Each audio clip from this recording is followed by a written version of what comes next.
Eu não falei direitinho. Vocês Bom querem... dia, professora, tudo jóia? Tudo jóia, Kelly. Vocês querem 3 minutinhos ou a gente vai direto? A Aline, tá desconectado o seu microfone. Tô vendo. Acho melhor a gente continuar direto, a não ser que você acha que a interrupção vai... Não, pelo menos podemos focar. Então tá. Aí também fiquem à vontade, né? Quando alguém. O bom da aula online é que a gente pode ir no banheiro, continua escutando a aula, pode preparar café, comida, arrumar cabelo. O Aline, cabelo é um problema? O cabelo é um problema, professora? não, teve uma reunião ótima que eu tive recentemente do grupo de pesquisa. Eu estava lavando roupa e foi maravilhoso. Assim, tive uns insights que pensei, olha, tá vendo as potencialidades da aula online, das reuniões online, que cria outros pensamentos, né? Diferente pensar olhando para as pessoas, né? Ou para a tela, que fazendo um trabalho manual que abre outros raciocínios, né? Mas Esses dias eu passei vergonha, eu vou só para poder quebrar um pouco. Eu passei vergonha, o Rodrigo é prova, né, Rodrigo? Cadê ele? A gente faz um outro curso juntos e sim. meu filho veio me acionar na hora da aula. Com um copo d'água na mão, ele chegou e derramou esse copo d'água no meu notebook. E eu, na tentativa de ligar, de limpar, acabei ligando o microfone, apareceu ralhando com ele. Eu falei, meu Deus. Então é difícil. Sim. Esse dia foi atípico. Não, e para as crianças é difícil entender essa separação quando está tudo junto, né? Teve um dia que minha filha estava concentrada numa reunião e ela, como eu falo para não incomodar, tal, ela veio se rastejando pelo chão. Eu não vi ela, entrou embaixo da mesa e pegou a minha perna. O pulo que eu dei, o grito. Ainda bem que estava tudo fechado, microfone e câmera fechada, porque assustei. Imagina, você está concentrado, escutando, e chega alguém pegar sua perna. Enfim. Mas é isso, né? A gente pode, com todas essas experiências, dar para fazer uns bons vídeos de humor, né? Tem que rir nessas horas, né, Aline? Bom, vamos ver. Sobre a disciplina, é, é, tem questões assim que os tutores foram trazendo, né? Que eu fechei. Tem algumas atividades que estavam com data de 2017, se não me engano. Eu já mudei tudo isso, porque como essa disciplina já foi ofertada, na hora de montar ela no Moodle, eu puxei as atividades, tirei algumas, atualizei, não é tudo igual, né? Mas algumas que funcionaram bem, que foram bem avaliadas pelos estudantes e por mim também, mantive. Na hora de abrir, eu não me toquei com atualizar a data, aí peço desculpas se isso tem gerado algum transtorno, mas já estou atenta. Mas se acontecer de novo, que essas coisas acontecem, né? Me avise, né? Teve um dia que alguém me mandou e-mail, não estou lembrando agora, acho que foi a. Fui eu, Isso, professora. foi você. Obrigada, Satira, que foi a primeira notícia que eu tive. Eu falei, que ótimo. Então, fique muito à vontade, né? Para dar esses toques que às vezes a gente não percebe, né? Sim, não, então, eu mandei mais assim para que eu crie essa liberdade até para criar um laço com você. Não vou abrir a câmera porque eu estou de touca, professora. Gente, preciso ir no salão antes para poder mostrar o rosto, professora. Mas tá tudo bem. Então, vamos lá. E assim, eu tenho falado muito para os meus alunos que eu quero que eles participem comentando quando eles têm dificuldade, porque a gente usa uma plataforma aqui, né? Do Google Sala de Aula. Então, assim, não adianta, eu gosto muito de mostrar para eles como eu sou como aluna. Aí eu falei, vou mandar um e-mail, porque aí depois a gente fala isso. Eu falei, eu fiz isso. É. Assim, né? Isso. Perfeito, Satira. E, enfim, fiquem à vontade todos para trazer dúvidas, né? Porque, claro, os tutores têm uma função de mediação, mas às vezes vocês querem tirar uma dúvida concreta, ou às vezes compartilhar uma ideia de, ai, eu estou querendo, já estou com ideia sobre o TCC, o que que você acha? Porque o que a gente viu na aula me abriu uma ideia para abordar no TCC. Fique à vontade, ou eu estou pensando já em fazer um artigo, qualquer coisa, né? A gente, para além da aula, da sala de aula virtual, das atividades que a gente tem, temos essa, né? Tem essa. Eu gosto de ter essas interações. Se eu demorar em responder, insistam, porque às vezes, né, tanto volume de informação, de e-mail, de WhatsApp e tudo mais, que às vezes a gente não consegue, fica para trás e não responde. Então, nunca pensem que eu não estou querendo responder. Pensem, ela não conseguiu, vou lembrar, tá bom? Bom dia, Sirlene. Que bom que você está aqui. Enfim, então, eu já corrigi isso.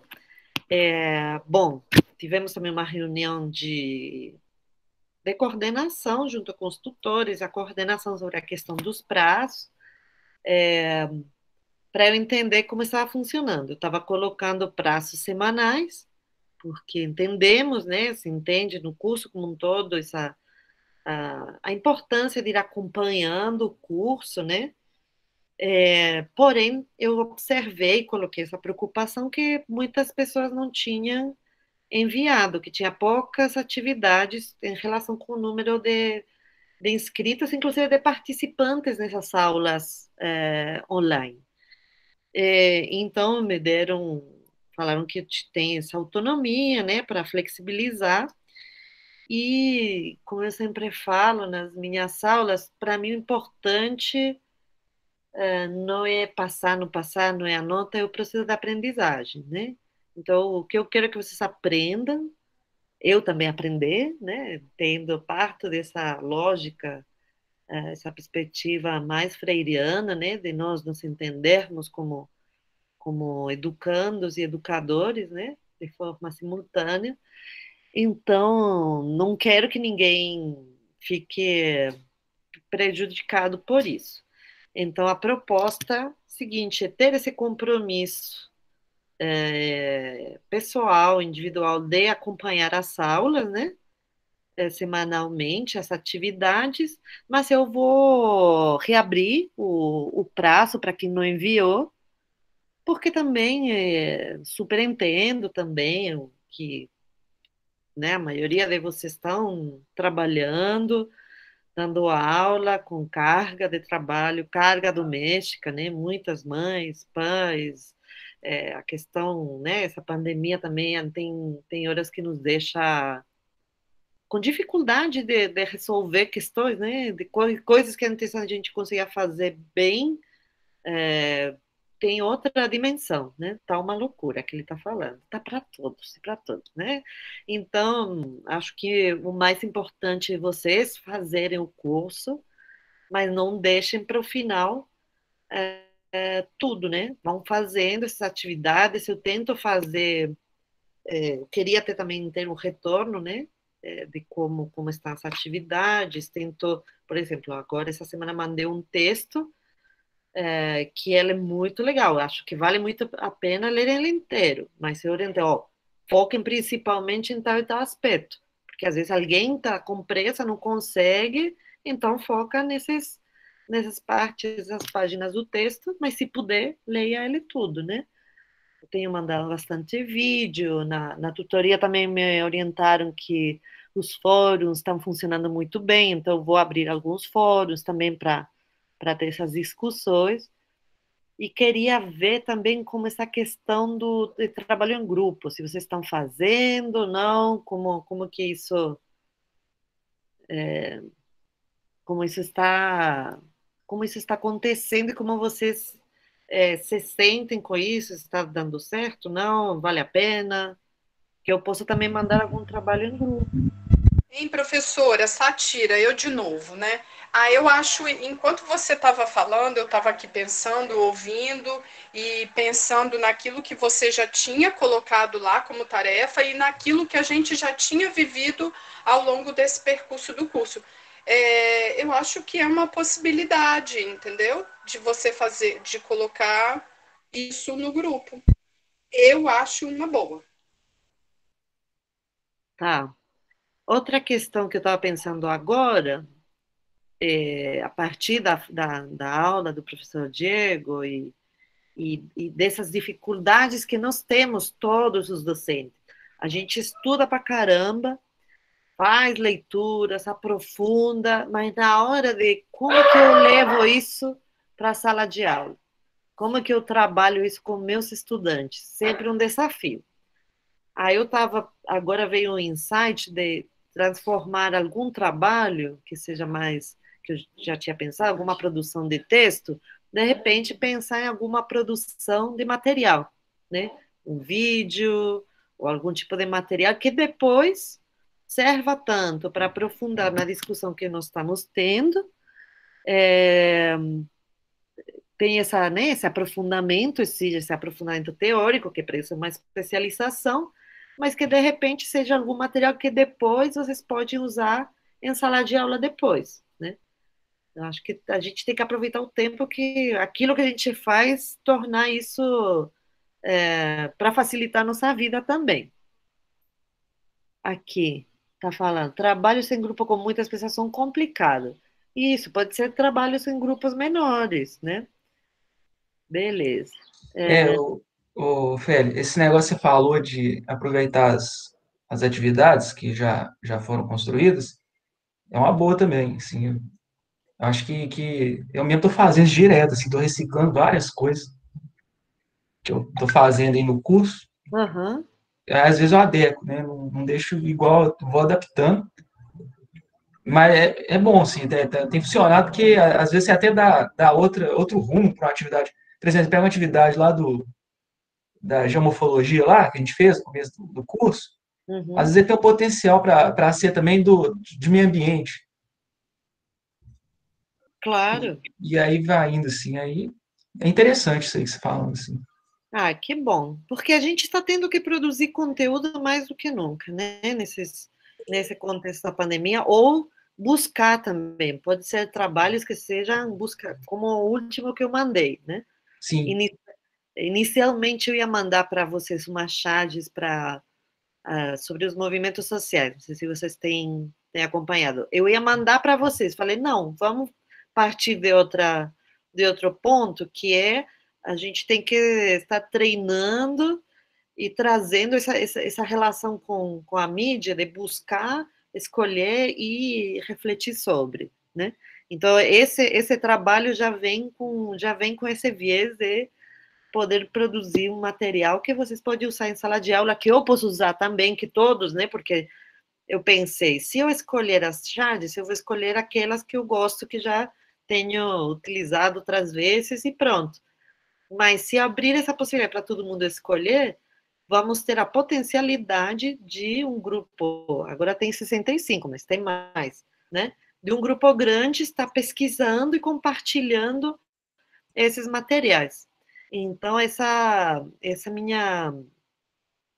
minha proposta, tá? Estou aqui lendo o chat que alguém falou que está coincidindo com os sábados letivos. Bom, podemos ver essa mudança, porque os sábados letivos de vocês são alternados. Conversem isso com a tutoria para levar para a coordenação. Da minha parte, não tem problema nenhum em fazer essa troca, ok? Isso, a Lina está falando que vai melhorar os trabalhos.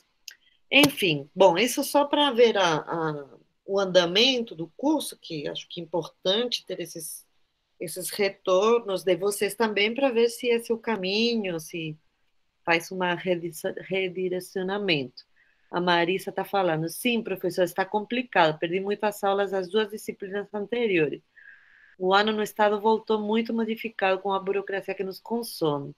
Os alunos do curso, em sua maioria, professores atuantes, Esse ano teremos, na verdade, 20 sábados letivos. Hoje não participo, quarto sábado, pois corresponde uma quinta-feira, dia da minha folga. É, claro, não, acaba que não consegui participar, não tá, super entendo, né? A alternativa, né, para esses casos é gravada, mas é diferente, né? Porque o objetivo da aula síncrona é poder ter essa interação. Faça isso, então. Levem essa demanda para a tutoria, eu também vou levar para o grupo, mas acho que é importante você se colocar, né, para ver se existe essa possibilidade de modificar. Como eu falei, da minha parte não teria, não teria problema, ok? Professora, Satira de novo. Hein? Naquela atividade da linha do tempo, eu não quis fazer uma coisa muito intelectual, não. Eu utilizei uma ferramenta chamada Padlet, eu não sei se você já ouviu, e fiz uma linha do tempo nela, baseada com imagens, esqueci como é que é o nome, imagética, né? Eu fui fazendo a leitura dos textos Uhum. e fui buscando na web uma imagem que representasse aquela época todos os marcos do texto que eu li, né? E coloquei lá na atividade. Eu já utilizo essa ferramenta com os meus alunos. Olha que legal, não conheço. Compartilha aqui no chat, e acho que é interessante. Uhum. E assim, colocar o nome, que aí mais pessoas podem utilizar. Não conhecia, não. Não, sim, e assim, é muito interessante quando você falou da charge, para exaltar o abril indígena, né? Eu tive um estalo, vai muito das motivações que acontecem aqui nas aulas, tá, professora? Você é uma das que me motivam muito. Eu falei, gente, eu vou fazer um Padlet e vou pedir para os meninos do 6º ano, professora, quero charges da questão indígena. Que bom. Só charge. Eu não sabia, professora, para onde eu ia. Só que agora, no final, eu tenho material criado para eles, que depois a gente vai para a sala de aula e aí o pau vai quebrar lá, quer dizer, desculpa o termo, né? As conversas vão acontecer muito ao seu estilo, né? Das narrativas dos meninos. Então, eu quis falar porque eu quis sair um pouco, adoro sair do comum. Uhum. Não vai ter aquele texto bonitinho com data e o que aconteceu. Vai ter a data e aquilo que eu sou apaixonada, que são as imagens. É isso. Que bom, que bom. Eu adoro, assim, eu não gosto de definir muito o que para fazer nos trabalhos, porque entendo também que tem que dar um espaço para a criatividade. Então, é esse caminho mesmo, né? Acho que os trabalhos que eu coloco são provocações para relacionar aquilo que nós estamos lendo para fazer alguma coisa agradável, tento mudar, né? Usar diferentes linguagens, né? Tem a linguagem acadêmica, as imagens, os filmes, né? Acho que é importante para que seja mais agradável e como, né? Pensando que vocês são professores também, né? Então isso aumenta o repertório de vocês também para o trabalho. Se o trabalho do Achad inspirou você para levar para a sala de aula, eu fico super feliz, né? Porque entendo que esse é o caminho. O que eu pensei para fazer hoje? Tá? Como eu falei, eu quero aproveitar esses momentos de interação na outra semana foi muito rica, né? Esse compartilhamento do percurso para a escola. Foi muito lindo, emocionante, né? Leve. E não deu tempo de falar de nenhuma das atividades. Então, hoje, o que eu quero é ir passando por cada uma, né? Eu vou ir passando cada uma das atividades, vou falar sobre elas, a verdade é que só vou falar atividade e quero que vocês me falem as conclusões que tiraram, ir debatendo a partir de cada uma das atividades, tá? Se tem alguma dúvida, resolver, alguma proposta, como agora a Satira colocou, ok? Isso serve para quem fez a atividade, para quem não fez, acho que também ajuda, né? Pode inspirar, facilitar e entender que está tranquilo para poder fazer, acompanhando. E isso também me ajuda a mim para ver como está o tom da disciplina, se eu posso aprofundar mais algumas questões, ou em outras não, ok? Eu também vou colocar isso no Moodle, porque eu quero que tem pessoas que têm experiência na educação do campo, que têm percursos formativos de pesquisa, profissionais na educação do campo, e eu queria conversar com essas pessoas à parte para pensar também em alguma dessas aulas síncronas que nós vamos ter, eles apresentarem também experiências, conhecimentos. Pode ser? Acho que fica mais rico esse momento de interação. Aqui estão falando do calendário. Isso, tem vários professores que colocaram outro dia. Mas isso a gente não vamos falar agora. Depois eu tento fazer essa interação. E para a próxima aula, eu vou colocar também no Moodle para vocês apresentarem alguns trabalhos. Por exemplo, acho que esse trabalho das charges vale a pena compartilhar aqui, porque podemos ver as charges, né? Vocês podem compartilhar a tela e discutir, vocês trazer a reflexão, e isso vai trazer acho que vai ficar interessante a aula, né? Essas aulas síncronas. As assíncronas, eu estou ainda preparando material também para que seja mais dinâmico. Eu estou querendo fugir de eu ficar falando, que você já me vem falando. Então, estou buscando também depoimentos de outras pessoas para colocar no vídeo, para trazer alguns assuntos, tá bom? Então, é isso. Vamos começar, então, que o tempo passa voando, né? Tá vendo? Pelo primeiro vídeo, né, que da música, não vou sair do campo para poder ir para a escola, educação do campo é direito, não esmola. Aí eu queria que vocês trouxessem se conheciam, se não conheciam, né? Um pouco a partir do trabalho escrito, fazer esse compartilhamento para a oralidade. Aí a gente vai passando por cada uma. Não precisa todo mundo falar de todas essas atividades, a gente vai debatendo. Pode ser? Então, vamos lá. Quem quer comentar sobre a música?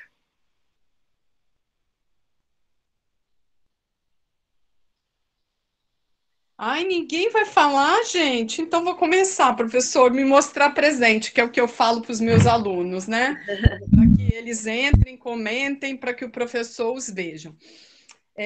Até que serve de inspiração para o pessoal começar, né?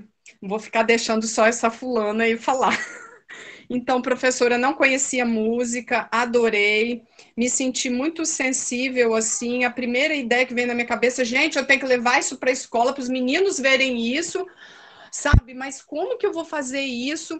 Porque eu vi antes de conhecer você, professora. E aí, assim, aquela primeira aula, para mim, ela foi antológica, nome, né? Que é assim, você não precisa de muito, você coloca aquela proposta, foi o que me ensinou, né? Você coloca algo que você quer muito trabalhar, mas que você não sabe. O aluno te diz por onde você ir, sabe? Então, assim, foi uma lição que eu tive. Eu não sei muito de quilombola, né? Eu tenho aprendido, eu sou branca, loira, nada a ver. Mas eu não preciso de muita coisa. É botar para o menino, o meu aluno sabe muitas vezes mais do que eu, Então, assim, foi uma coisa que eu aprendi, que eu senti, professora. Não conhecia, adorei a música, porque eu sou apaixonada por música. Eu acho que a música tem que ser uma constante nas aulas de geografia. E eu quero muito perceber o momento de levar isso para os meninos, porque o vídeo é muito tranquilo. E aí vem aquela enxurrada das narrativas, que aí o aluno que não tem ideia aprende com, não comigo, mas com o que está do lado. Isso pode ser no presencial, isso pode ser no remoto, isso pode ser ele sozinho em casa. E aí você provoca ele, outra coisa que você me ensinou, porque eu tenho feito isso, eu faço a provocação, ele comenta no Aprendivix, e aí tem depois, quando você volta para a sala de aula, tem aquela lista de comentários que você pode observar, como você está fazendo agora, né? Você vai comentando com a fala dos alunos, né? Eu falei, meu Deus do céu, onde que eu vou parar? Agora ninguém me segura mais, gente. Muito obrigada de novo. Estou me repetindo toda hora, a mesma coisa com todo professor, mas vocês andam me provocando. Que bom, Safira. Bom, sobre essa música, eu acho que é importante trazer, é interessante que a Sátira colocou da importância de levar a música para as aulas de geografia, né? Tem toda uma linha da geografia cultural que trabalha muito nessa perspectiva, traz muito essas diferentes linguagens e práticas culturais. Na educação do campo, eu gostei também, escolhi começar por aí, porque isso é uma constante, não importa se é linguagem, se é teatro, se é português, inglês, ciências, geografia, não importa a disciplina, né? Dentro do contexto da educação do campo, você busca muito essa interação com as questões culturais. Inclusive, tem uma coisa, né, uma prática pedagógica e cultural que é muito realizada na educação do campo, que se chama mística. Alguém conhece? Já ouviu falar das místicas da educação do campo? Não, professora. Bom, as místicas é um momento que nem nos espaços de religiosidade, né? Tem um momento da mística que tem a ver com trazer o espírito, trazer a cultura, trazer leveza, a união. Então, essas místicas trazem muito essas marcas culturais do campo, que é a música, que é a oralidade, mas também trazem muito as questões críticas, questões políticas, do contexto, mas sempre buscando trazer a multiplicidade de linguagens, né? Então, muitas vezes são interpretadas, tem música, às vezes tem, tipo, um pequeno teatro, ou faz uma figura, normalmente faz um arranjo, trazendo elementos do campo, pode ser a enxada, planta, sementes. Então, as aulas, normalmente, né, começam, os eventos da educação do campo começam com essas místicas.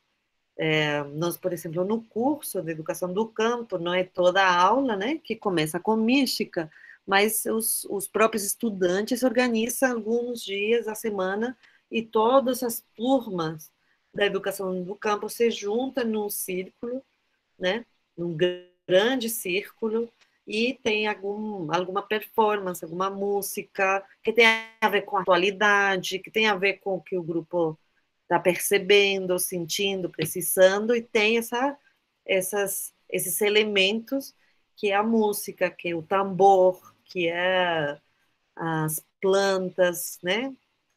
Os sementes, poesia, tudo mais. Aqui, a Milena está falando, poesia. Uma vez vi um sarau assim na UFVJM, perfeito. Descobri a mística esse ano quando fui trabalhar numa escola do campo, mas não conhecia, o Jocelino está contando. A Valdemira, ele falou alguma coisa antes que falou que ele não encontrou nenhuma charge, que ele fez uma. Então, se você animar a mostrar depois, quando a gente chega na parte das charges, seria legal. A gente já pode começar a ver. Eu fiquei muito curiosa. E bom que está provocando até produção artística aqui. Isso, Jocelyn está falando, Identidade com a Terra é muito valorizado por eles. Professora, Sim, Milene.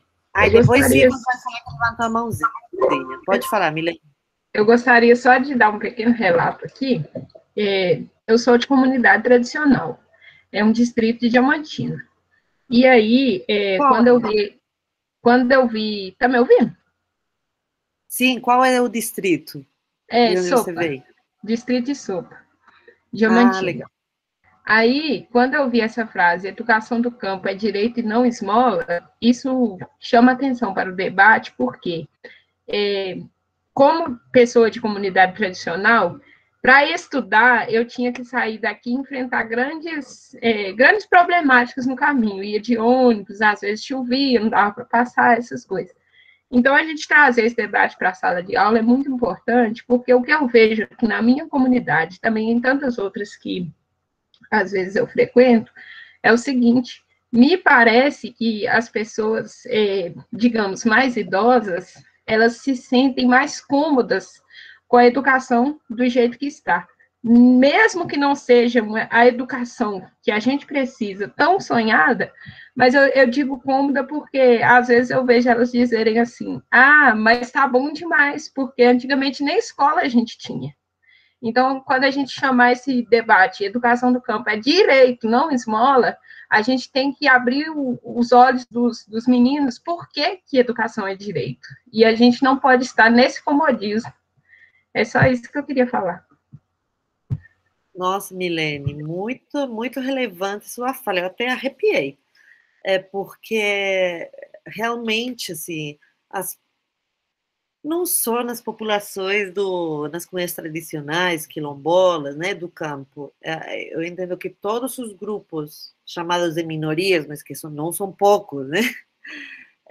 Minoria no sentido desse acesso a direitos, né? Em qualquer questão, né? A gente pode pensar. Agora a gente está falando dos sujeitos do campo, mas se for pensar também na comunidade LGTB, na questão racial, indígena, né, como apareceu na aula anterior, a gente vai ver como, muitas vezes, né, dependendo dos sujeitos, os sujeitos acabam por ter uma autoestima comunitária baixa. Aí acontece isso, né? Qualquer coisinha que vem, já está ótimo, já está melhor que antes, né? É bom isso, do lado bom, porque valoriza o que chega, mas tem esse debate que você está falando que é importante levar para questionar, tipo, nós merecemos tanto quanto os outros, né? Nós merecemos, é direito, é dever, né? Educação do campo não é esmola, é direito, é um dever do Estado. Né? Na nossa sociedade atual, mesmo sendo capitalista, o Estado tem uma função social, econômica, política, de atender os direitos, né? Numa democracia, busca-se essa maneira de tratar a todos os sujeitos por igual. Tem tanto direito à educação do campo, a educação que está no campo, que está na cidade, que está numa comunidade tradicional e na mesma qualidade. Então, essa música é forte por isso, porque traz uma questão chave para entender a educação do campo, que ela é construída, a diferença da educação rural, né, como a gente vem discutindo, né, que é uma educação mais tradicional, que envolve todos esses preconceitos. A educação do campo é um projeto de educação que visa também um tipo de sociedade no qual a educação é um direito a ser conquistado, e cada conquista abre as portas para uma melhora a mais, né? Então, apela né, ao Estado como responsável por dar essas condições materiais, estruturais, intelectuais, né, a formação adequada, a infraestrutura adequada, o transporte adequado para ter essa justiça social, né? E isso está diretamente relacionado com os temas que estamos trabalhando agora, que é né, essa relação da educação do campo com o movimento social. Então, a educação do campo é pauta dos movimentos sociais, das lutas dos movimentos sociais do campo. E ela, né, vocês têm visto ao longo dessa atividade, como ela se constrói, se constitui nesse diálogo. Desculpa, Igor, que eu me empolguei e falei demais. Pode falar. Bom dia, professora. Eu faltei a primeira aula, então o que eu for falar aqui talvez já tenha sido discutido, etc., mas eu queria falar mais nesse sentido que já está sendo discutido, que é a educação do campo enquanto direito. Eu anotei aqui é mais para trazer problemáticas em torno disso, sabe? Embora seja um direito e etc. Pensar a educação do campo num campo da cultura e do simbólico que isso representa, no sentido de que, no discurso, aí eu vou dar exemplos bem generalistas, nada muito assim, científico, tá? A gente discursa que a educação do campo é um direito, etc. Então, este discurso chega para a sociedade do campo, este pessoal sai do campo e vem ter acesso a essa educação, normalmente nos grandes centros, etc. E essa problemática que eu estou dizendo no sentido da cultura e do simbólico é que, ao acessar, entre aspas, este direito da educação, aí eles sofrem dois movimentos, né? Ou do estereótipo, então os eventos acadêmicos, ou o discurso comum, tende a trazer inchada, sabe? Eu estou falando estes objetos, algo que no campo simbólico vai estereotipar o que é a sociedade do campo, etc. E um outro movimento vai causar um silenciamento desse pessoal, dessa sociedade, uma exclusão, no sentido que quando eles estão no ensino, o espaço que eles estão no ensino não considera, por exemplo, a cultura, especificidades deles, não há uma integração entre o conhecimento deles, por exemplo, antes deles estar neste espaço formal de educação, com o que está sendo ensinado. Entende? Eu queria mais discutir nesse sentido, dessa relação vertical que existe na educação. Então, tipo, a educação boa é dos centros urbanos, das universidades, que discursam, né, que vai abrir, que vai obedecer legislações, etc., vai ter este direito da educação, então essa sociedade do campo vem, mas que nesses espaços não é considerado, sabe, tipo, efetivamente essa sociedade.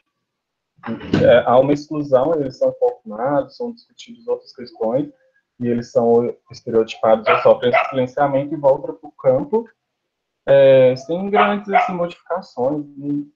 Assim, né, na minha percepção, óbvio que eu não tenho essa vivência e etc., eu estou falando mais no sentido teórico mesmo do que a gente vê na prática. Porque o discurso na educação é isso, é de direito, mas existem essas problemáticas, né? Toda estereótipo, silenciamento, quais são os projetos propostos em torno. Parece que há até uma falta de conhecimento sobre o próprio campo, sabe?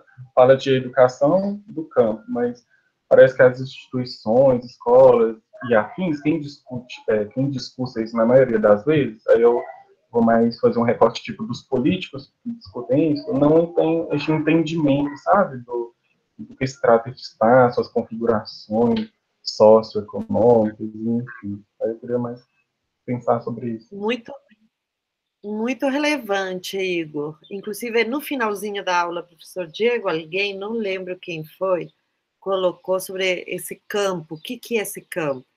Porque eu até fiquei pensando... Foi eu mesmo. Ah, foi você, tá vendo? É pensar o campo a partir dos sujeitos que estão lá, e não a partir da nossa... Isso, a partir... Eu acho interessante essa provocação que é a partir dos sujeitos, e eu pensei também dessa matriz sujeito e território, porque é muito diferente falar do campo. Eu, por exemplo, que moro em Minas, no sul de Minas, que no norte de Minas. Isso só no estado. É muito diferente pensar no campo, no Rio Grande do Sul, que é no Piauí. São campos diferentes, porque existe, né, um território, história, né, a história também acho que pensando num ponto de vista socio-histórico, do territorial e dos sujeitos, né? Então, são muitos campos. Então, eu não posso falar, como você falou, pode ser um estereótipo, olhar o campo com a enxada, sendo que tem muitos avanços tecnológicos. Mas vai depender muito de qual campo que a gente está falando, porque tem lugares que só tem enxada.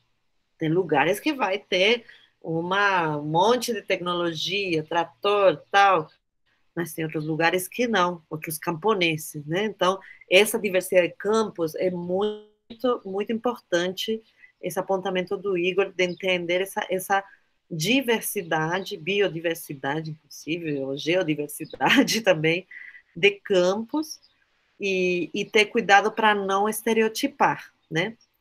E entender o valor simbólico das coisas, né? Por exemplo, eu falei da enxada e realmente a gente tem que ter cuidado de não simplificar. Ah, não, o campo não tem tecnologia. Tem, mas quando na educação do campo aparece a enxada, ela tem o valor simbólico também de reafirmação da identidade que foi muitas vezes silenciada, né? O outro dia nos relatos que vocês contavam sobre o percurso da escola, aparece muito esse preconceito, né? Com essa crueldade que muitas vezes os estudantes, sujeitos do campo, são tratados, né? Com pés vermelhos, né? Que muitos trouxeram.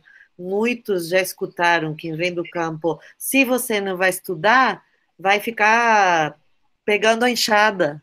Não tem isso? Alguém não escutou isso? Alguma vez na Sim. escola? Que é muito cru. A Adriana está querendo falar. Pode falar, Adriana. Não, professora, é porque a discussão dos colegas, eu sei que a próxima atividade que é relacionada ao texto, de 40 linhas, eu fiz uma reflexão no meu texto, falando assim, que a gente não pode falar do agronegócio e da agricultura familiar se a gente não discutir a nossa questão fundiária, né, e sem tocar na concepção de espaço rural e de campo, né, porque até onde eu lembro de algumas aulas, até então, o rural era configurado como uma área que era diferente do urbano, né? Historicamente atrasado, e isso ocultava as diferentes culturas, as economias desenvolvidas, o modo de produzir a vida nesses espaços, né? Então, assim, na contramão desse discurso, que aí aparece a questão do campo, vem os movimentos sociais, que começam a levantar a bandeira da reforma agrária, da distribuição de renda, né, do conhecimento produzido nesse espaço. Então, daí eu penso que nasce a ideia do campo, porque são diversos, não é uno, não dá uma definição única, como você estava falando. Por isso que há essa diferença regional aí, dependendo do local que eu estou, né, as reflexões serão diferenciadas. Aonde eu resido, a presença de quilombolas, né, de comunidades ribeirinhas, do próprio cartesianismo mesmo. Então, assim, o que eu cheguei à conclusão no meu texto? Que a agricultura familiar e agronegócio são dois espaços de disputas, dois projetos de sociedade e onde a educação se opõe, porque um visa uma lógica e outro visa outra totalmente diferente. E quando a gente analisa essas questões históricas latifundiárias, a gente observa que nós somos um país formado por mão de obra escrava, né, dependente historicamente dos latifúndios, e que, infelizmente, nós não conseguimos romper com essa lógica perversa que impactua até hoje de nossos dias. Isso é o resumo do resumo da minha atividade segunda. Eu não consegui avançar muito, não, mas eu vou chegar lá na linha e tudo mais. Obrigada. Muito obrigada, Adriana. Acho que você fez uma síntese fantástica, né, dessa contraposição entre realidades que existem, porque existe o agronegócio, mas existe a agricultura familiar, ou a gente até pode falar do campesinato, né? É outro conceito, né, que ainda mais abrangente no ponto de vista de revolucionário, né, de questionamento dessa oposição que que é o latifúndio. Então, é bem relevante essa questão, realmente.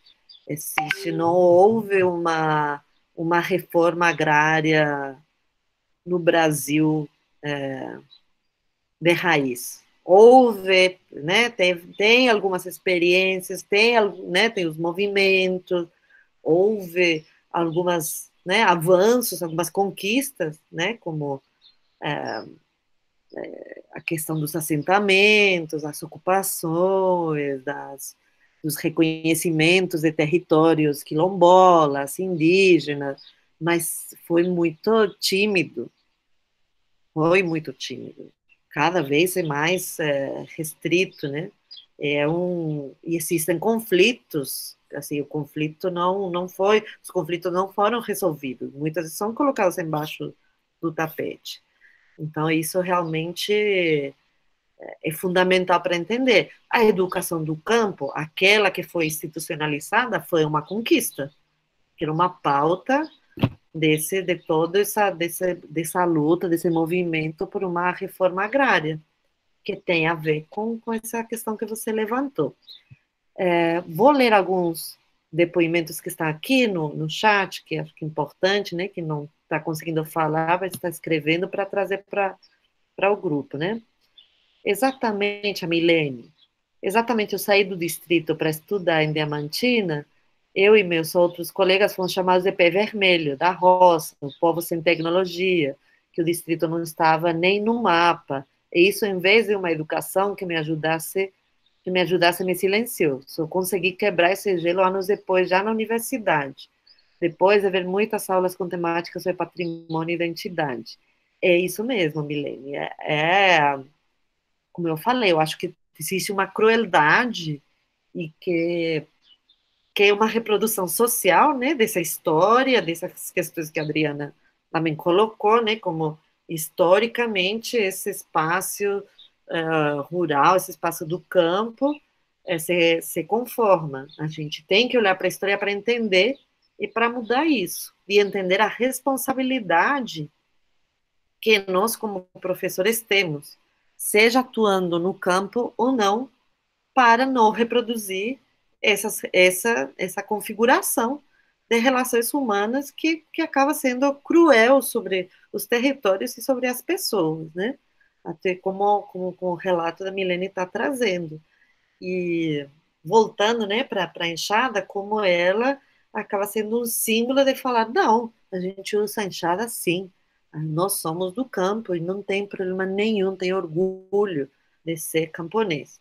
Então, esses símbolos, essas práticas culturais que aparecem na mística que eu estava contando, eles trabalham essa questão que a Milene falou, que ela conseguiu superar isso na universidade. Então, a escola do campo busca trabalhar essa identidade desde os anos iniciais, para que as pessoas tenham também esse acesso que passa por esse reconhecimento e valorização dessa identidade camponesa, que são muitas, né, como a gente estava falando, com esse cuidado de não estereotipar, né, de entender que tem muitos campos, e na geografia, esse grande desafio de trabalhar com essa realidade do lugar no qual estamos trabalhando, né, como professores, educadores de geografia, seja no campo, na cidade, entender como essas relações se constroem para não reproduzir esses estereótipos, ok? Antes teve a Marissa falou que eu não li o depoimento dela.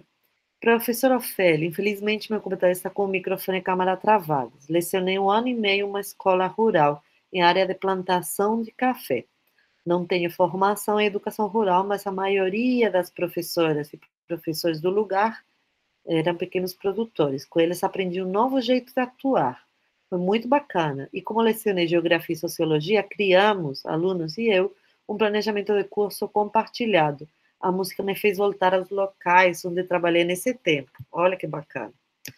Então, né, só para fechar nessa disciplina, essa atividade, né, a gente já, né, a Adriana já trouxe algumas questões da próxima, sobre, né, os elementos culturais na educação do campo, como eles aparecem, né, nessas místicas, mas também em outros momentos, e como uma estratégia que podemos utilizar em sala de aula, né, para valorizar esses outras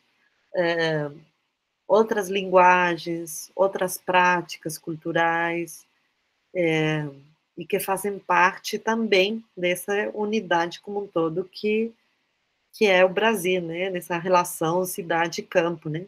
É diferente e faz parte, né? E ela precisa ser reconhecida também, né? Bom, a próxima atividade, a seguinte atividade que eu coloquei foram 2 vídeos, que inclusive hoje o professor Diego falou, né? Dessa publicidade do agro e pop, né? Então, é um vídeo que é uma dessas publicidades que tem circulado na mídia, do Sou Agro, e tem o outro vídeo do Sou Agro Mentira, né, que é uma paródia, uma crítica, um questionamento dessa anterior. Aí, alguém que não tinha falado ainda, se animar a falar, para ter mais vozes, né?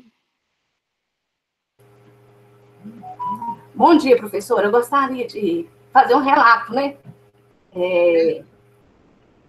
Levantei minha mãozinha aqui várias vezes, mas aí a senhora falou o assunto que eu tinha proposto na minha fala, mas essa educação no campo, né, ela sempre foi alvo, né, de marginalização na história, né, de construção de políticas públicas e até mesmo da sociedade, né, dos próprios colegas que a senhora falou, e até mesmo de gente dentro da escola.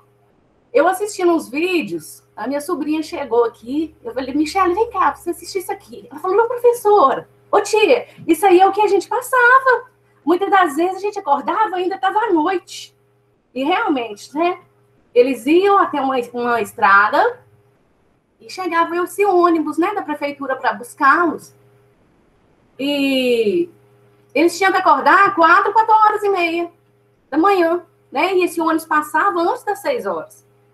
Então, o que eu quero trazer, né, aqui para os colegas, né, a maioria de nós somos professores, para a gente entender, né, tentar compreender a realidade desses alunos. Como que eles chegam na escola? Eles acordam muito cedo, né? Muitos aí são 2 horas e meia até chegar à escola, né? Chega com fome, muitas vezes com frio, com sono. Então, a gente tem que ter um pouco de empatia, né? Trazer para a gente a vivência, né? A realidade desse aluno. Como que nós vamos receber? O que a gente pode cobrar? E muitos deles também, né? E os afazeres. Na lida, né? Na lavoura ou na lida dentro de casa. A maioria, né? Dos pais tem muitos filhos. Né, alunos aí, crianças de 9 anos que tomam conta de outras crianças. Então, eu moro em zona rural também, moro no distrito aqui de Governador Valadares, né, no Baguari. A minha vivência foi toda nesse meio rural. Eu tive que sair, eu até relatei lá na minha apresentação, eu tive que sair para morar na casa dos outros para poder continuar estudando, né? Esse paninho que a gente levava para limpar o pé também, eu presenciei isso. Mas, graças a Deus, assim, não tive trauma nenhum, né? Eu tenho até orgulho de falar das minhas raízes, da minha identidade, e falar um pouquinho, né? Contar um pouquinho da história. E muitos, né? Apesar da modernização, né? Nós que trabalhamos hoje aí na escola de zona urbana, nós recebemos esses alunos. Né? Então, eu peço assim, né, pelo olhar, o olhar para esses alunos, né, que às vezes são marginalizados, né, são criticados por outros colegas, mas aí cabe o professor ter esse olhar diferenciado, né? Muito obrigada, professora. Obrigada, Sirlene. Importante, né, se conhecer para poder valorizar, né? Não tem como valorizar o camponês se a gente não conhece. Então, é importante saber, conhecer até dessas situações difíceis, né, como você colocou. A Aline levantou a mão e depois Suíça. Pode falar. Nossa, Sirlene, que bacana. Eu fiquei emocionada. Estou vendo que o Cristiano aqui, Ribeiro, também está falando, né, Cristiano, que você já viveu isso na pele. Eu conheço muitas pessoas que viveram isso na pele também, meus pais e meu sogro. Mas eles usaram essa humilhação, entre aspas, converteram isso, né, para uma força. Se mantiveram nos estudos. Meu sogro se tornou doutor na área de banana, que era o que ele plantava muito, na onde ele vivia, que é a comunidade que eu moro hoje, eu moro na roça. E ele se tornou doutor em banana na Embrapa, o mundo inteiro, já foi no mundo inteiro falar sobre cultivos. E ele falou que ter morado no campo, ter vivido no campo, o tornou um pesquisador diferente, diferenciado. E agora ele aposentou no ano passado, vai completar completou 67 anos, e onde que ele escolheu morar? Aqui na roça, meu vizinho aqui. Pega na enxada, gosta. Então, a gente tem, enquanto professor, que valorizar isso. Não vitimizar, talvez, os alunos, né? Mas valorizar e falar que isso é um diferencial, porque é um diferencial, gente. Quando a gente vê os alunos lá do campo, lá com a gente, né, os que geralmente são da roça, eles têm um quê diferente em relação à família, em relação ao trabalho, em relação à cooperação, em relação a quase tudo. O conteúdo pode ser que tenha um atraso, porque a educação que está ensinada para ele é a formal, né? É a que acaba, como diz um outro professor, que era meu colega turmalinense, hoje ele é diretor da FAI, ou já foi ano passado, da roça também, João Valdir Alves de Souza, escreveu muito, né, sobre tudo aqui do Vale de Jequitinhonha, é da roça, e isso pôs ele acima dos outros. Muito bacana, Aline, essa reflexão. Igor, pode falar? A minha contribuição vai muito em direção ao que as meninas acabaram de falar, mas mais numa discussão teórica, porque infelizmente, eu não tenho ainda experiência como professor e etc, tá? Como a gente falou, e a professora também colocou, que o campo é plural, né? É diverso, então a gente tem que olhar e discursar a partir evidenciar de qual campo você está falando, né?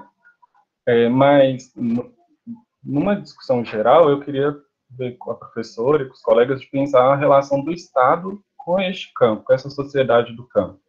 No sentido que a Sirlene, por exemplo, levantou as dificuldades que são inerentes, né, a algumas comunidades, sociedades que os alunos precisam pegar ônibus, etc. Às vezes eles vão até a pé, né, fazem o trajeto a pé para chegar à escola e etc. E essa relação do Estado e do campo, que eu queria pensar, é mais no sentido de problema, porque como que o Estado ele pode agir para além dessa política de educação do campo, ser obrigatória, etc., mas como que ele pode intervir no sentido de auxiliar essa sociedade do campo, por exemplo, porque a sociedade do campo tem que sair do lugar dela para vir, e não haver essa troca. Aí, com este meu pensamento, eu cheguei à questão que é contraditória também, porque a gente estava falando sobre respeitar a cultura da sociedade do campo. Se eu discurso isso, essa participação do Estado, essa intervenção, né, seja para contribuir, etc., tem sociedades do campo, por exemplo, que não vai querer uma intervenção direta do Estado, por exemplo, uma escola ali naquela determinada localidade, sabe? Porque a presença de instituições naquele ambiente pode mudar ou afetar a cultura local, por exemplo, se a gente partir deste conceito, né, de cultura local e entender o sujeito que mora ali, etc. Às vezes esse sujeito só quer ter acesso à educação, mas de forma, me fugiu o termo, mas sabe, tipo, ter um ônibus decente, ter uma alimentação decente, não passar tantas dificuldades, entende? Então, como que fica essa relação Estado e sociedade do campo, discutindo no âmbito da educação, se ao mesmo tempo a gente tem que ver essa pluralidade deste campo, a cultura que envolve eles, né, e os enfrentamentos que tem, tipo, é direito, mas como que fazer este balanço, sabe? Ao mesmo tempo que tentar melhorar essas condições, tanto de acesso e permanência, mas ao mesmo tempo não reconfigurar essa sociedade já existente, sabe? Considerar essa pluralidade, enfim. Aqui, eu moro em Diamantina. Tem regiões aqui que são circundas, né?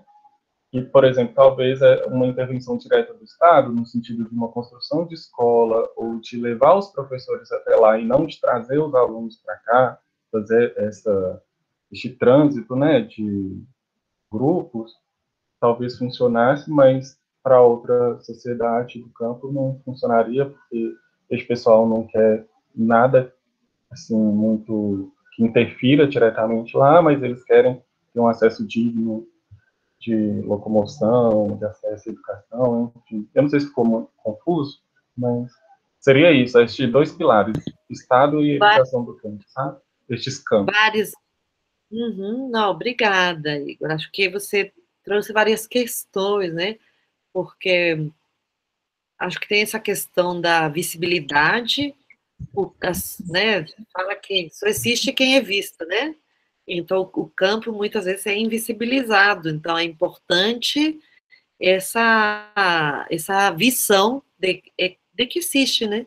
E os próprios movimentos do campo, o mais conhecido é o MCT, mas tem outros, né? Tem os sindicatos, tal, tem essa função também, faça esse movimento de estar presentes, de ser visíveis, né, para trazer a pauta, só que também isso é muito deturpado na circulação da mídia, né?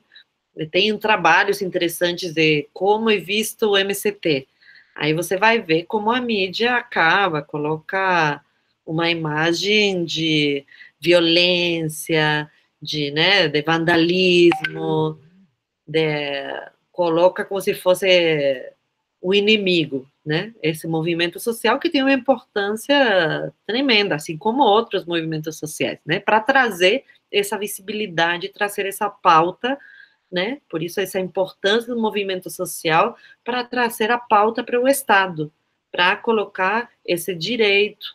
Só que é um processo histórico que é difícil de mudar, como a Adriana contou, a gente carrega nessa história de um país que se constrói como colônia e com trabalho escravizado, e com um campo que é explorado, e explorado por...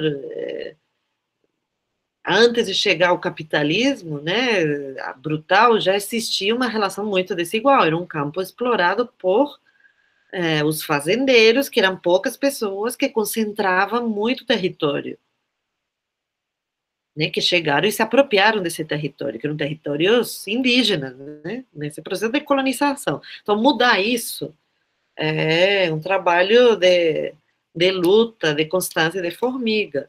Então, a questão que você coloca das escolas do campo, isso é uma pauta, é uma luta constante para não fechamento das escolas. Ninguém quer sair da sua comunidade para ter que pegar um ônibus e demorar, né, 3 horas. Ninguém quer que seus filhos passem por isso. Só que isso tem que estar dentro da pauta política, da alocação de recursos, é a formação de professores também, né? Como é que vamos fazer para ter uma educação do campo se a gente construi uma formação de professores e está numa sociedade que o que é valorizado é urbano, né? Tem aqui algumas questões aqui colocadas, né? O Rodrigo está colocando a definição entre rural e urbano, e a Sueli. Me lembro do meu primo, que fazia o curso universal brasileiro por correspondência, e o meu avô não aceitava.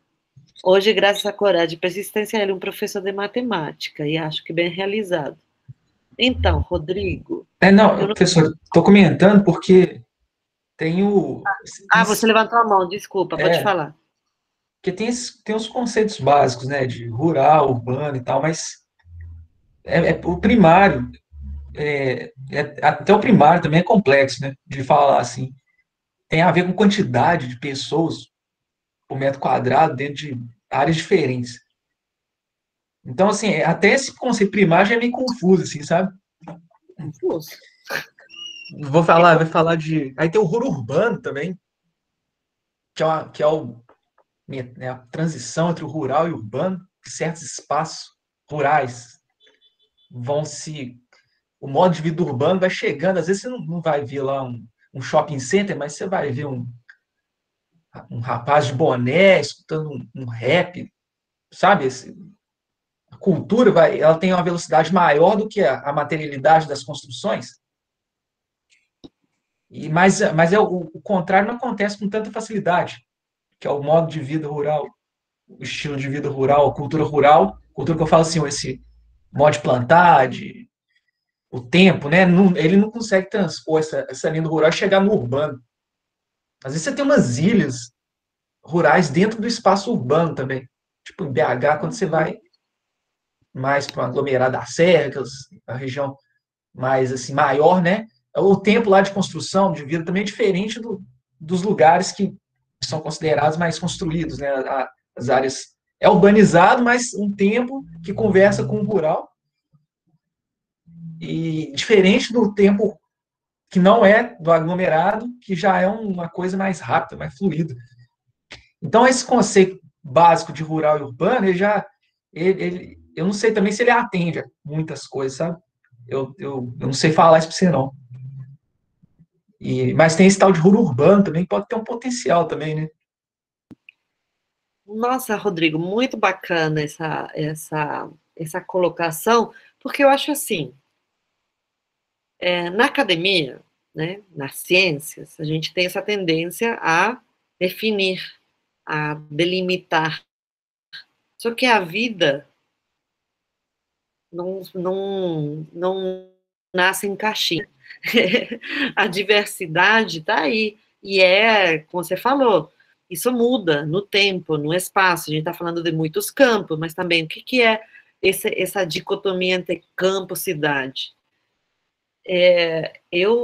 Inclusive, é uma questão que talvez a gente pode levar com o professor Diego e ter até juntar as duas disciplinas e trazer essa questão, porque eu sou especialista na área de educação do campo, mas essa discussão mais conceitual, teórica, entre que você está colocando entre o rural e o urbano, inclusive o que dentro do rural, quando a gente tira esse nome de rural e fala de campo, né? A linguagem tem escolhas políticas também para essas definições, né? Então, tem essa definição de número, mas que não diz nada. De cultural, também não diz, porque até eu fico preocupada quando se fala do campo com saudosismo, com esse olhar, porque parece que a cultura do campo tem que ficar parada, né? Como o Igor também colocou, a tecnologia não avança, isso é a música tradicional que sempre foi feita, e o artesanato, como se tivesse que ficar parada no tempo. Eu fico muito preocupada com esses olhares do campo, porque o que também acontece com os indígenas, tem gente que fica incomodado porque indígena está filmando e está com tecnologia, ou tem, por exemplo, você estava falando desse estilo hip-hop, né, do hip-hop. Tem o hip-hop da floresta, indígena, e no campo. Então, a cultura é dinâmica. Não podemos querer que... na cidade tudo muda. Na cidade pode transgredir, pode inventar, se reinventar, trazer qualquer novidade. Mas no campo não, tem que ficar tudo do jeito que estava, porque que pena perder. Não, peraí, a cultura é dinâmica. Claro, é uma pena quando existe uma renúncia das práticas culturais porque elas não são valorizadas, porque se tem vergonha, porque se é esculachado na escola quando você leva a sua cultura. Então, essa tensão entre a valorização sem um olhar romântico, né, e entender esse dinamismo que é tanto cultural como territorial, não? Que você falou, dentro de BH, de Belo Horizonte, tem os lugares que é roça, né, e também eu acho muito delicado dicotomizar. Acho que a gente pode fazer isso como estratégia, entendo que na educação do campo isso é uma estratégia de luta, porque existe muita desigualdade, mas não ninguém é rejeitado por ser da cidade, né? De fato, sim, o movimento dos trabalhadores sem terra, muitos dos militantes são pessoas que estavam na cidade e voltaram para o campo. Então, vamos ter esse olhar crítico e delicado e questionador que vocês estão trazendo, de não colocar as coisas em caixinhas que não são permeáveis, né? Inclusive, o outro dia eu já coloquei uma preocupação que eu tenho quando você colocar, tem a educação rural, né, a educação do campo e urbana. Peraí, não sei se esse é o caminho. Acho que tem educação do campo porque é uma reivindicação, mas o que, no fundo, o que está o que é transformador dentro dessa educação do campo é essa busca do valor do papel do sujeito, é uma busca por uma educação emancipatória, que trabalhe com a realidade do ponto de vista, com as suas contradições para superar elas, uma educação crítica e transformadora, que não é exclusiva do campo, que não é exclusiva das comunidades tradicionais, que é uma educação que vem para transformar o mundo, o urbano também, porque os problemas que acontecem, que a gente está falando dessas escolas do campo, e essas escolas da periferia, da favela, é a mesma estigma social, só que com outro nome, são outros padrões de estigmatizar, de preconceito, da ausência do Estado no sentido, assim como os direitos, o direito à educação do campo não está no campo, não chega, na favela também. Olha uma escola que tem recurso e uma escola na favela que é abandonada, que o Estado faz assim, né? E aí chegam outros atores que às vezes apoiam esse movimento, né? Mas outras vezes não. Quantas escolas, eu já vi processos de privatização de escolas públicas na favela, porque elas estão abandonadas.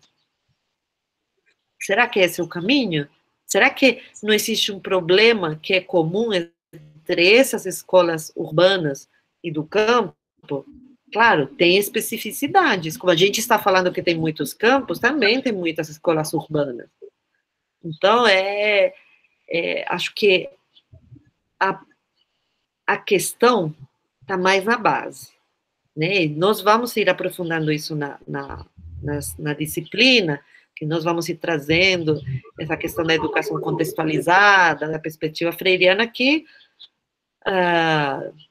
Freire, inclusive, começou trabalhando, o movimento da educação de adultos teve um trabalho muito importante no campo. E naquele momento não se fazia essa distinção, mas teve um movimento brutal nas periferias também, né?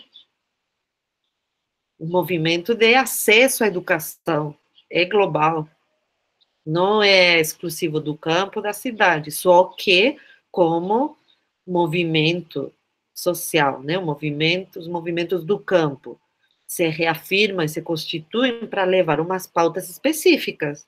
Então, do meu ponto de vista, isso é uma estratégia que é uma estratégia política de luta pelos direitos, mas que ela se agrega, de fato, o movimento de educação do campo dialoga com os outros movimentos, certo? De luta por direitos do campo.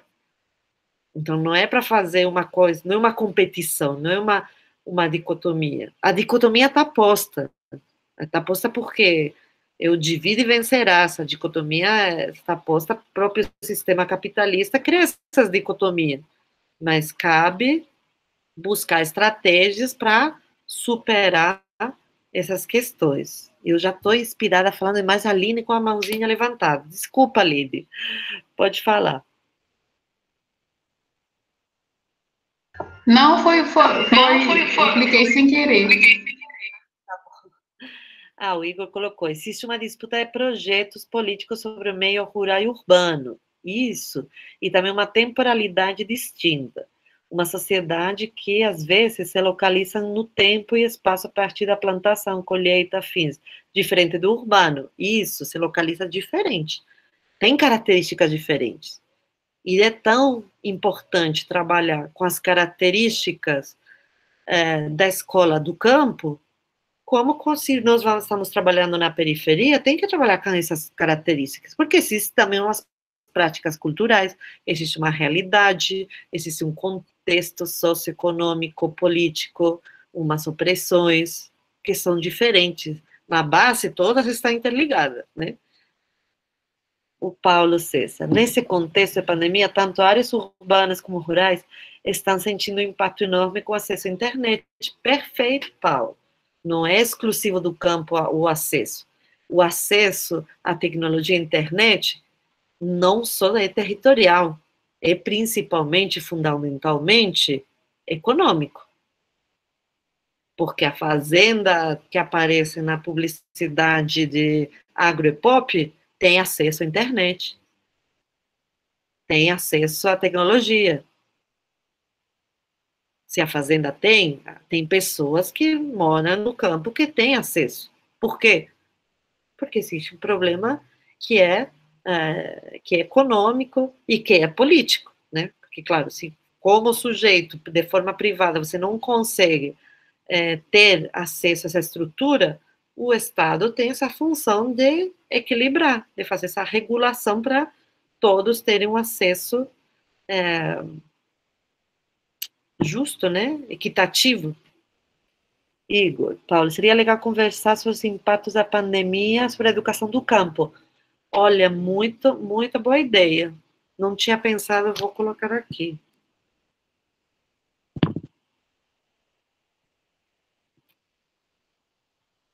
Podemos trazer isso, sim. Bom, queridos e queridas, segundo meu relógio, já é 11h37. Bom, não deu tempo de ver os outros trabalhos, né? Mas acho que já ajudou para entender a estrutura da disciplina, dúvidas. Façam essa atividade, se elas trazem elementos muito ricos para o debate, para vocês se repensarem como professores, se reafirmando no que vocês já fazem, abrindo portas, né? Como a Satira colocou, né? Que está provocando metodologias diferentes, né? Olhares diferentes.